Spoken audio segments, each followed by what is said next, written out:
இதெல்லாம் சொல்லிருப்பேன். இல்லடா உண்மையிலே அப்படித்தான்டா. என் தலைவிதி நான் போய் இருந்திருக்கேன். அதுக்காக தான் நான் சொல்றேன் நானு. அப்புறம் எப்படி இங்க சுத்திட்டு இருக்கீங்க? என்ன பண்றது? எங்க அப்பாவோட ஆசையை என்னால நிறைவேற்ற முடியல. அதனால என்னுடைய ஆன்மா சாந்தி அடையல. அது என்ன ஆன்மா? ஆவி தானே. எல்லாத்துக்கும் இப்ப செல்ல பேர் வச்சிருக்காரா? இப்ப குடிகார ஆளுக்கெல்லாம் மதுப்பிரியர்கள்னு பேர் வைக்கலையா? அந்த மாதிரி ஆவிக்கு செல்ல பேர் ஆன்மா. ஆன்மா சாந்தி அடையாம இங்கே சுத்தி இருந்தது. எனக்கு ஒரு 20 வருஷம் வச்சு திடீர்னு ஒரு ஐடியா வந்தது. நாம இங்க யாராவது ஒரு மக்க பிள்ளைய பிடிச்சு அவனை நல்லா உருவேத்தி அவனை பாஸ் பண்ண வச்சுட்டா எங்க அப்பா ஆசை நிறைவேறணும், எனக்கு ஆன்மா சாந்தி அடித்து எவனாவது மக்கு பையன் கிடைப்பானான்னு தேடிட்டே இருந்தாண்டா.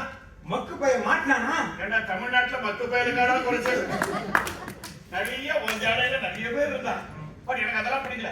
கடைசியில் ஒருத்தர் ரசகுல்லா மாதிரி ஒரு பார்த்த ஒரு பையனை வட இந்தியா பையனை அவனை பார்த்தாலே தெரிஞ்சு பரபிரம்மம் ஒண்ணுமே தெரியாதவருக்கு. அவன்கிட்ட கிட்ட போய் உன் பேர் என்னன்னு கேட்டேன். ராகுல் கன்ஃபார்ம் ஆயிடுச்சு. அவ்வளவுதான்.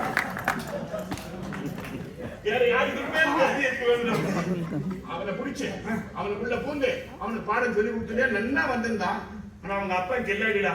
அவன் புரிஞ்சுட்டான்.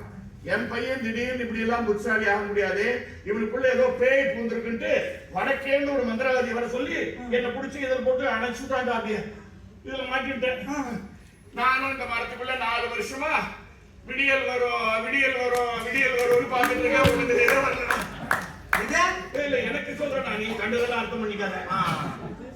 நிறைய பேர் உன்ன மாதிரி இந்த ஏரியாவுக்கு வந்துட்டு போயிடலாம். யாருமே ஒண்ணும் புடுங்க மாட்டேங்கிறான். ஆணியடா இன்னைக்கு நீ புடுங்கி ஆணிய புடுங்கி என்ன வெளில எடுத்துட்டேன். உனக்கு ரொம்ப நன்றிடா. யோ உன்னை பார்த்தா பேய்ன்ற ஃபீலே வரல. அப்படியா? பயமாவே இல்லையே. எப்படிடா இந்த காலத்துல எங்கடா மனுஷன் பேய பார்த்து பயப்படுறான்? பேய் தாண்டா மனுஷனை பார்த்து பயப்படுறான். ஆனா ஒண்ணுயா, உன்ன மாதிரி நான் செத்தா கூட சந்தோஷம் தான்.